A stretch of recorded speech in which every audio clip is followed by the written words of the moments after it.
কর্ণ যখন অর্জুনের বাণে শেষ নিঃশ্বাস ত্যাগ করলো, ভগবান শ্রীকৃষ্ণ তখন নিজের চোখের জল ধরে রাখতে পারলেন না, তিনিও কেঁদে ফেললেন।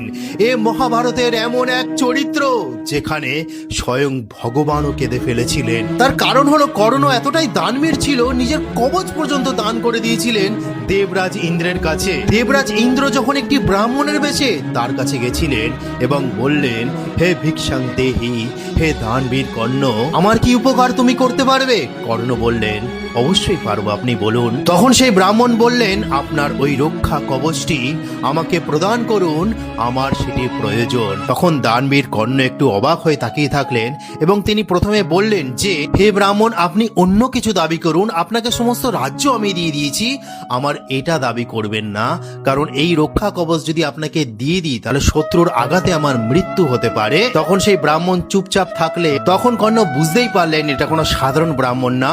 তারপর তিনি হেসে বললেন, দেবরাজ, আপনাকে আমি চিনতে পেরেছি, আপনাকে আমি ফেরাবো না, আমি আপনাকে আমার রক্ষা কবচটি দান করে দেবো। তার বদলে কর্ণ ইন্দ্রের কাছে একটি অমোঘ শক্তি চেয়েছিল।